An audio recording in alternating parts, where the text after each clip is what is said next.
We're going to have one more speaker before we get to take a break this evening, ladies and gentlemen. It is Toni Lontis. Toni is an international radio and TV host, a best-selling author, a best-selling co-author, speaker, a visionary, all those things. She quietly entered the entrepreneurial world in 2019 off the back of her memoir, which has recently been relaunched. It's called Resilience, Memoir of a Broken Little Girl. After 35 years in nursing, from clinical practice to running her own nurse consultancy company, Toni wanted to write a book about what it took to heal from dysfunction and trauma in her own life, to create a heart-centred impact and to help others to heal. With the publication of the book came the audiobook production, and Toni was introduced to the power of the spoken word.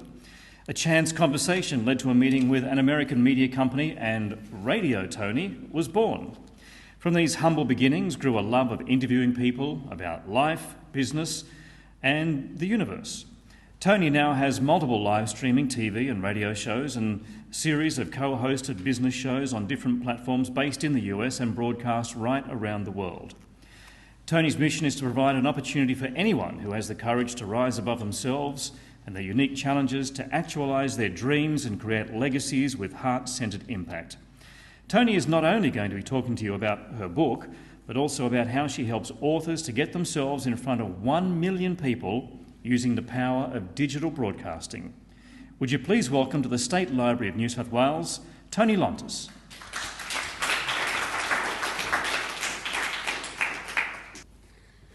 Gosh, I don't realise how short I am until I have to come up here.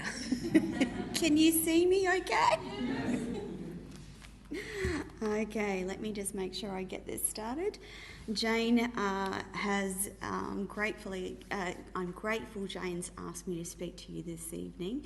I've driven all the way from Queensland and had a wonderful time on the drive down. Tim, thank you for that lovely introduction. And I can see Ilona and Cynthia in the crowd. Can you please put your hand up? These lovely ladies are a mother and daughter duo that wrote a book called Kismet last year. And I know that Cynthia has a couple of books in her handbag, so please grab a copy. It's a mother and daughter's story. It's written about South Africa and the apartheid, and a big shout out to the girls. I've not met them in person before, and I had the privilege of doing that before we spoke, before I come up here this afternoon. So I want to start this afternoon telling you that it's not about the book. Now, before you get scared and think that I'm going to tell you not to write a book, that's not the case. It's actually, I'm going to take you on a little bit of a journey as to why it's not about the book.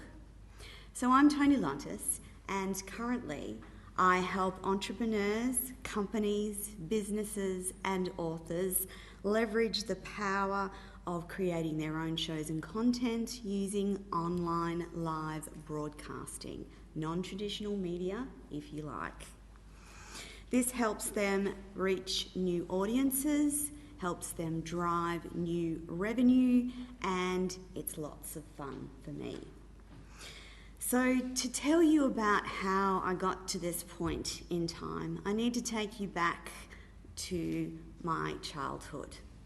I was born with a congenital facial defect called a preauricular sinus. They happen in about 1% of the population. And the problem with these little defects is that they cause infection on and on and on. What they are is a tiny little tube of tissue that starts somewhere on the inside of your face and leads to an external port, usually around the external ear. So mine did exactly what they said it was going to do. It got infected multiple times. So by the time I was 2, I'd had 3 surgeries, and the final surgery knocked off my 7th facial nerve, leaving me with permanent left-sided facial palsy.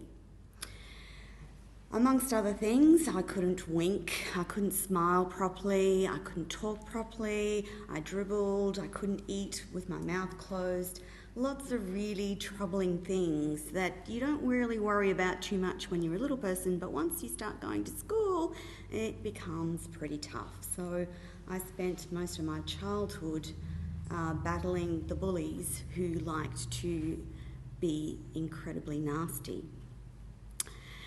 So from that background, I entered my teenage years very low in self-esteem. Into the background of that was a family dysfunction that I'd describe as difficult, to say the least. Now, my wonderful parents did the best job that they knew how to do. However, they were fighting and battling their own trauma in their own way.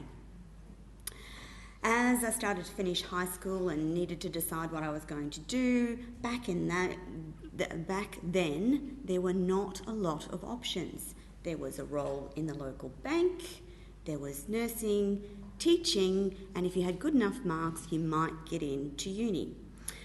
I applied to be a psychologist at university and was lucky enough to get offered that position. However, I'd also applied for nursing, and by that stage, I really just wanted to get out of home.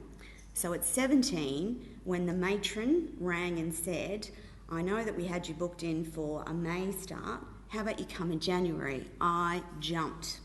So at 17, I left home and went nursing in the old way that nurses were trained, and that's live in hospital, on campus, in the nurses' quarters with the matron living below. They were interesting times. It was a wonderful way to learn how to nurse. It gave us an incredibly wonderful and varied background in nursing. We were essentially, by the time we finished our third year, managing whole wards of patients and doing it mostly by ourselves. Because back then, you did blocks of education and blocks of nursing. So you just kept getting clinical practice again and again and again. I'm incredibly glad that nurses go to university now. That's a wonderful idea for people who need healthcare. But the element of team building, working with trainee doctors and learning together in the hospital system is something I don't think that can be replicated in universities. So as you can imagine, I was a very introverted, shy young woman. I felt that I didn't know how to interact with the world. As you might understand, the inability to smile meant that I just didn't smile. And when you don't smile, people make certain assumptions about who you are and what you do and how you're going to react. And there's nothing that I could do about that. So I was a fractured young woman. Into my 20s, I had the usual dalliances with boys, alcohol and drugs. By the time I was 30, I had 2 children, I was divorced, and the tentacles of depression and anxiety that had started in my late teens were now entering full-blown mode. Now, because I was a nurse and because I knew what doctors wrote in your charts about mental health issues back then, there was a stigma around getting help. One of my GP colleagues got me into her office one day, sat me down and said, "Toni, I think you're depressed and I think you need to get some help." I looked at her through tears and thought, no way in hell am I gonna let anyone know that this is what I'm battling. Because I knew if that went into my health record, I would be labelled as having a mental health illness. Unfortunately for me, that was a very bad decision. However, by the time I'd got to my 30s, I thought that I was completely fractured. I had low self-esteem. I thought I wasn't worthy of anything, and I allowed men into my life that were unworthy and that were not nice people. In my 30s, I partnered with a man who I thought was my knight in shining armour. Unfortunately, the circumstances that many women and some men find themselves in when they've been through trauma and they haven't recognised or done any of the healing around that trauma, you are vulnerable. And in that vulnerable space, you allow people in and around you that are not good for you. And in my case, that's what happened. So to the external world, we had this amazing relationship. He was good to my kids. I had managed to continue nursing and taken on corporate roles and had made my way up into managing statewide networks for the maternal and neonatal network across Queensland, the surgical network, the anaesthetic network, and the perioperative network, all of which was my background in nursing. I was a perioperative or operating theatre nurse. At that point in time, I knew that our home life was not okay. I thought that the issues that I was experiencing with my teenage daughter were related to me and my inability to parent and be a good mother. I thought that the tension that we were experiencing was completely my fault and that I was a bad mother. Into this soup of life, there was an incident at work that led to a further incident at work that saw me leave work, start to cry, and not be able to stop. After 3 days, I thought, this is probably not good.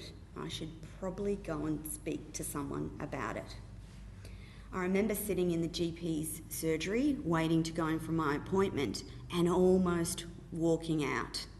I'm so glad I didn't, because when I got into the surgery and I was completely howling, and I said to him, I can't stop crying. What the hell is wrong with me? He sat me down, he asked me about my life, and I explained to him all the things that had happened, talked a little bit about childhood, etc. And he looked into my eyes and he said, Toni, you have a major depressive disorder that is presenting itself in a way that if you do not seek help, if you do not go to counselling, if you don't start taking medication, you will not reach 50. I was in my early 40s at the time. I looked at him and thought, shit, this isn't good. The way that he explained it to me suddenly made sense. He said, you are broken, your mind is broken, your body is broken, it needs to stop. If you don't stop, you will end up in a very bad way. So into that time and place, he suggested that I use my work cover to take some time off work so that I could get the intensive therapy that I needed, and also to work out what medication might actually start to work and help. And into that period of time, when I'd started to be home during the day, my daughter started to come home. She'd leave early in the morning and come back home after the middle of the day. And I started to have conversations with her. And these conversations, I thought, were amazing, because after 6 years of not being able to talk to my daughter, of not being able to communicate, to always feel like we were smacking heads all of the time, she finally started to talk to me, and I thought this was amazing. And I'm going to issue a trigger warning here because what I'm about to say in the next little while may trigger some of you, and I just want to know that this upsets some people, and I don't say this lightly, but it is a warning. So into that time and space came a moment where I was going to meet my best friend for lunch. We were driving down to the Gold Coast. My daughter had come home. She'd said, "Where are you going, Mum?" I said, "I'm going out to lunch." I was about to marry this man that I'd had this relationship with in about 2 or 3 weeks' time. She said, she turned to me and she said, "Mum, could I come with you?" And I remember the day, I was so excited.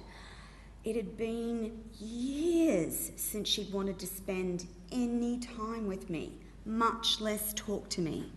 And here we were, about to drive down, meet a good friend, have lunch together. I was excited.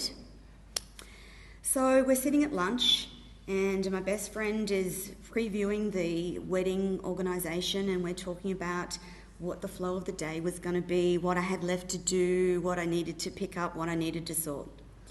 I noticed my daughter was toying with her food and she wasn't eating.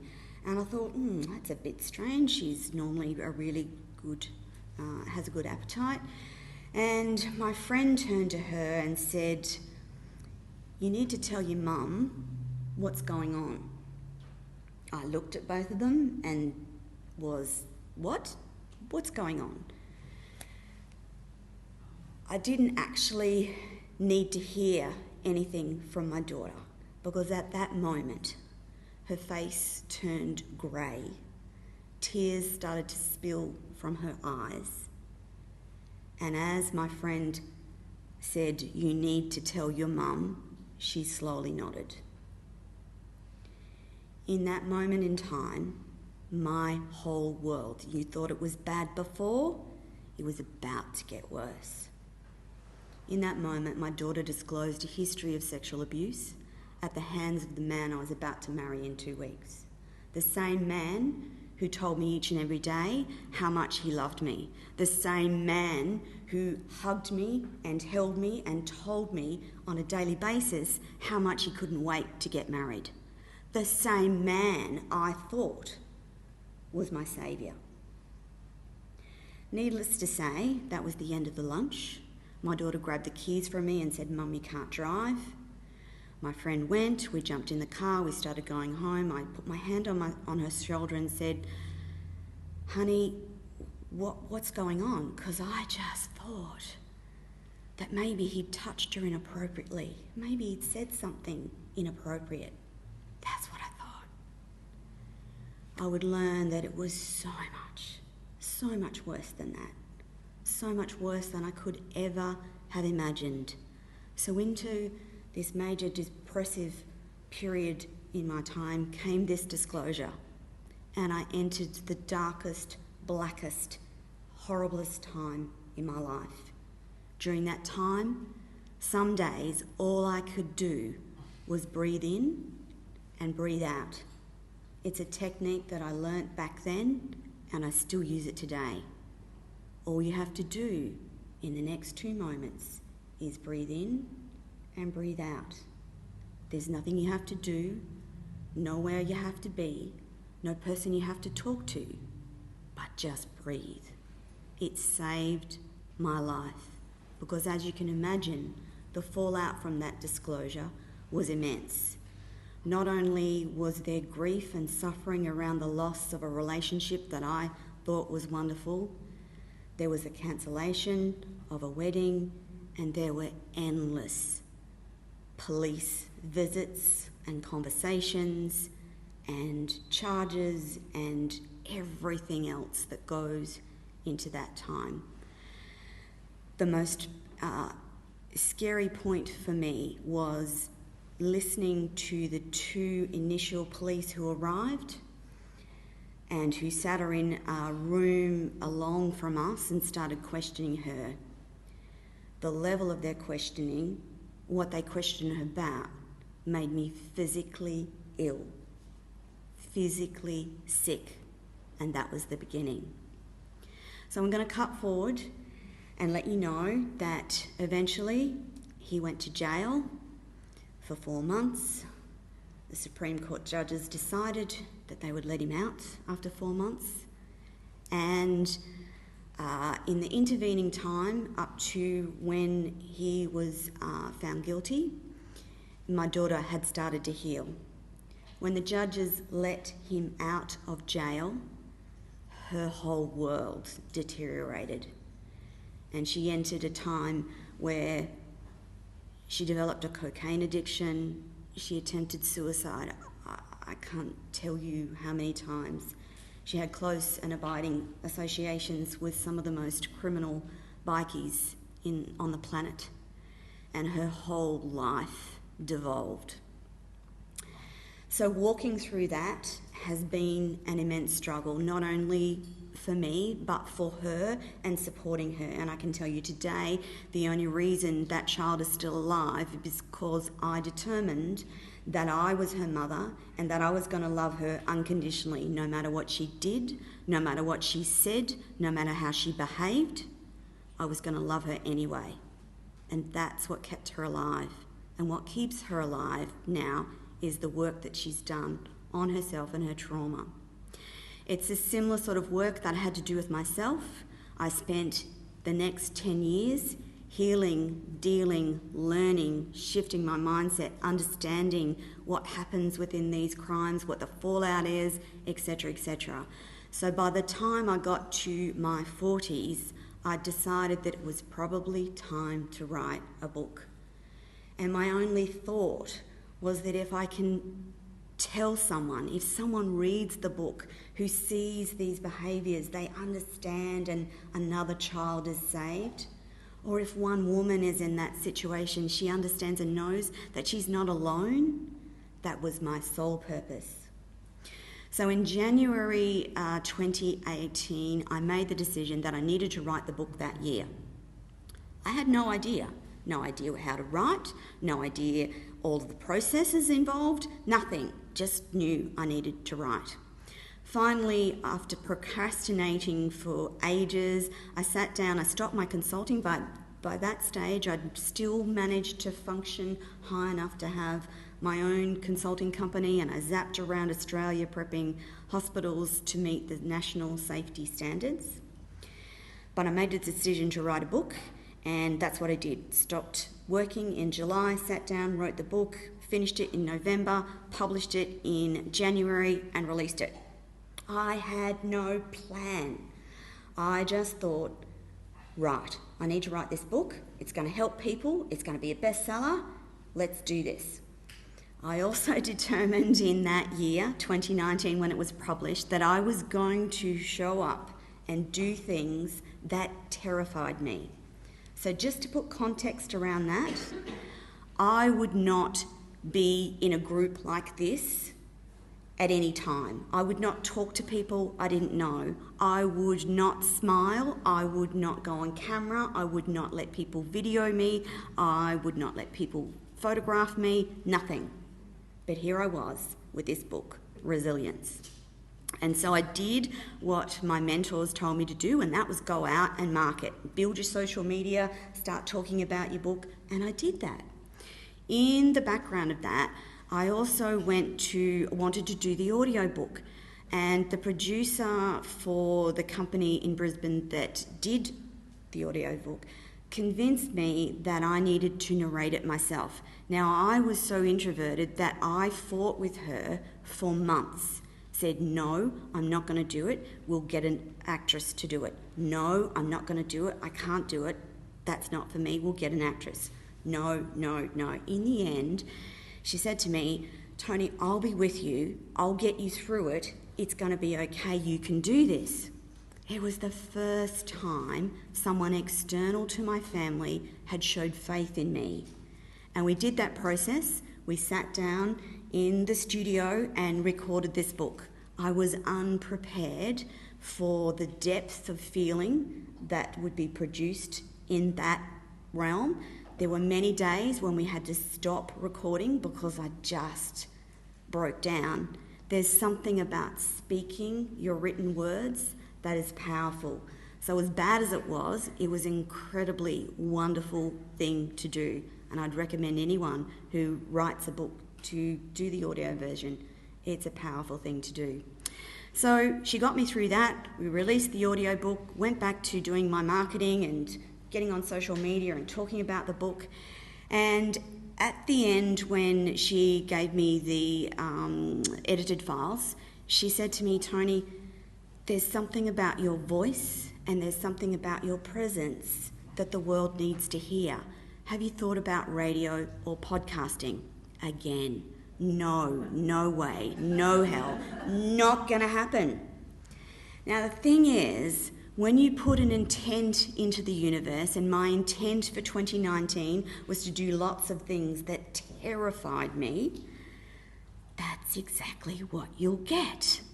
So as I'm building these social media connections, I had a connection with a US media company, and he said to me, after I'd asked him a few questions about podcasting, what is that, how do you do it, etc., etc., he goes, "Why would you podcast when I can stream you globally on online radio? How about we get on a call and I tell you about that?" And again, no, not interested, but he persisted. Long story short, that's when Radio Toni was born. I spent the first 6 months live streaming, and every time I did a show, I would be physically sick. However, I kept going. I kept doing it. And as I started to ease into what it was like to talk to people and I started to interview people, I discovered that intuitively I knew what to ask. And people kept telling me, "I feel so safe when you interview me. I love this process. This is amazing." And so what transpired was I started to feel a little bit more confident. And in the background of that was more hard work. I spent loads of money on coaches and mentors and mindset and NLP and all the things that make you healthy. The other thing that started to happen was, in the background of all of this happening, my face started to regenerate. As I healed, the left side of my face started to regenerate. So those little nerves that had been dead for 45 years started to kick back into gear, and I developed a dimple. And so now you might laugh, but when you've looked in the mirror for 45 odd years and you've never had a dimple and you hate the way you look in a mirror, the discovery of a dimple was life-changing. It actually meant maybe I can show up and be someone in this life. So skipping forward, I went from audio streaming to another US platform that allowed you to do video and audio. I went through the same process with video. I was sick in my stomach, but it only went for 3 months this time, that I had to appear on video, because you have to look at yourself and it's like, oh my God, there's that imperfect face. I'm middle-aged. What the hell do I think I'm doing? But I kept doing it and I kept doing it. And that's why I'm saying to you today, it's not about the book. It's about the person you become. It's about the business you develop. It's about the speaking engagements that you might have. It's not about the book. It's about the person you become when you write a book. And that doesn't matter what sort of book it is. It can be a business book, it can be a memoir, it can be anything. It can be a children's book. The process of writing will change your life. And you don't need to be a bestseller for those changes to happen. Do you think I sell bestseller? No. No bestseller there. It wasn't until a few years later that I co-authored and started co-authoring books that I got international best co-authored status. But the point is, people, you need, if you have a desire in your head, in your mind, an idea for a book, just do it. Get out of your own way. Stop putting preconceived ideas on what it should or shouldn't be.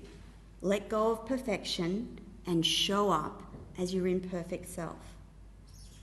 So now what's happened in my life is, after all of those discoveries and learnings, I've built a business on online broadcasting. So I have 2 ongoing shows of my own, one of which is about business, and I interview businesses from all sorts of things and all sorts of perspectives, and authors and artists. They're my 2 regular shows. And then I co-host series of shows with business owners that puts them in front of a global audience. And in behind those shows is a whole range of things, from digital magazines to social media to blogging to email to lead generation, just a whole range of things. And again, all of that has been created because I wrote a book, because I allowed myself to be vulnerable enough to write about the crappy things that happened in my life. Now, writing that book also triggered my greater family, not my nucleus family, I'm talking about my greater family, to the point where I don't have a relationship with my parents anymore.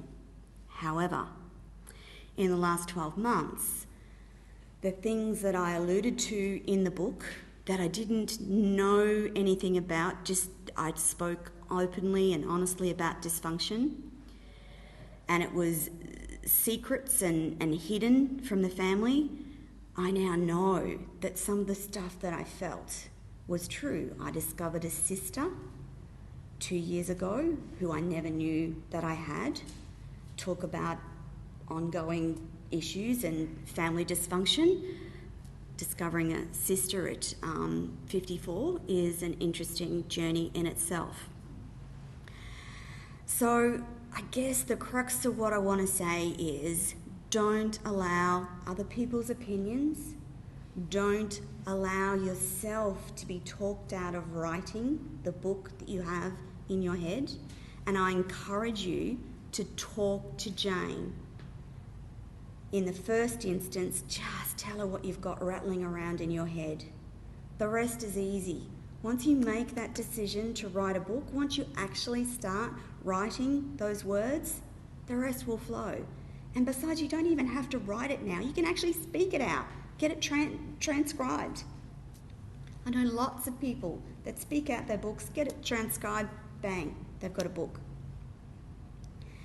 So this is about encouraging you to write a book, and not having expectations around bestseller, what you're going to do, how it's going to work out, what it's going to be.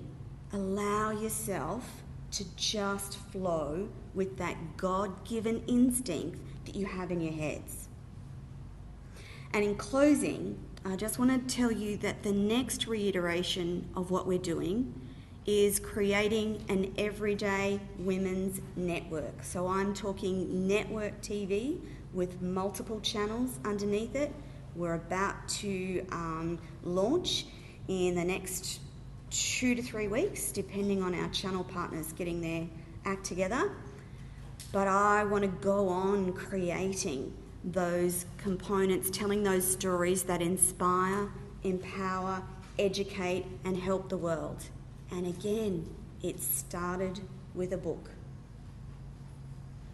I've also got 5 books to give away, so the first 5 people who would like to have a copy of my book, just come grab me, I'll autograph it for you, and it can be yours. Don't forget, Cynthia and Iona got a couple of books. Jane's got books at the back, and that, my friends, is my little talk for this afternoon.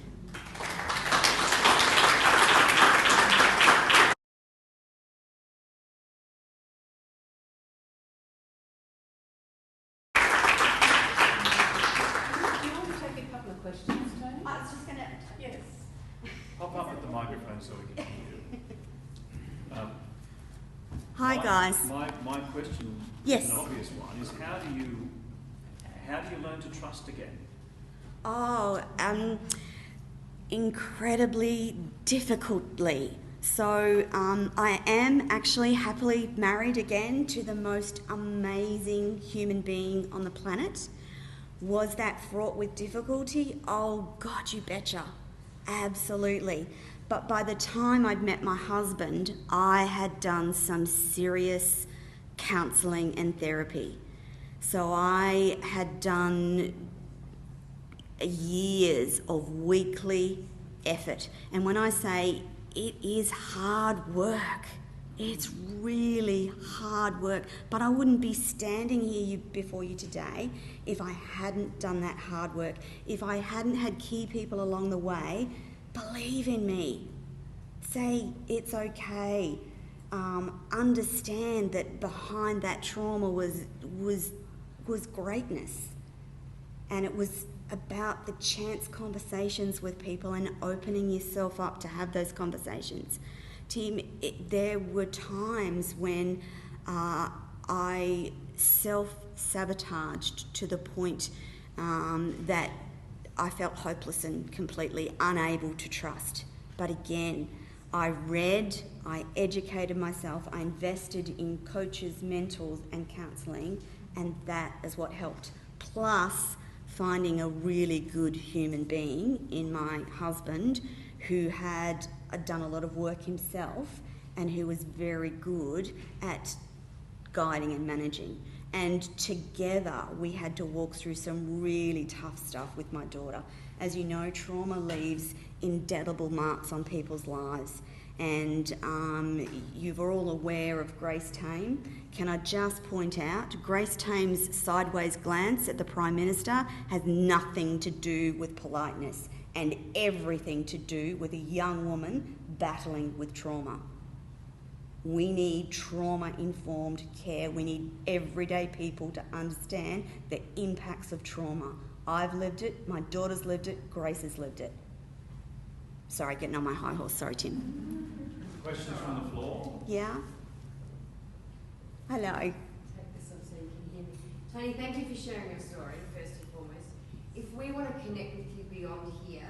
Absolutely. Not so much the trauma side of it, but... Anything. Small business owner and looking at your things. There's a little phone that'll take you directly to my calendar. Just book a call. Perfect. I love just talk. connect on LinkedIn. Yes. Or LinkedIn, or Facebook, or YouTube, or wherever. We don't mind. Either I'll get it, or my team will get it, and they'll pass it on to me. Thank Yep. you so much. Anyone else? I might just say my mother and I did a book together, and we hadn't met Toni in person until today, but we did an interview over Zoom, and she was wonderful and caring, and it just made it feel extra special. So thank you. Thank you. Actually, you have just want to congratulate. You've got an amazing energy for someone who's been through that kind of trauma. Your heart is soul is just amazing. Thank you. I really appreciate people telling me that, because accepting those comments is hard won for me. So accepting that you see that in me, that's 25 years of hard work to go, yeah, okay, I do have a beautiful heart. That's my gift. And I didn't know about it until I got to my 50s. Anyone else? Yes. I want to congratulate you once again for sharing your story. You embody a lot of strength, but you're a very soft-spoken person, but your words have a lot of weight. Personally, having been through my injury and the trauma that I've been through, being severely depressed for Yes. years, I can resonate with what you are saying, because then it's only when you start talking about it that you get relief. Absolutely. Absolutely. It was a time that don't want to talk to anybody, don't want to see anybody, Yes. don't Yes. even want to talk about it. Yes. But until you get the courage to step up. The healing starts when you start to write that story. The healing starts. And even if you only write it to yourself or for your family, it doesn't matter. The healing starts.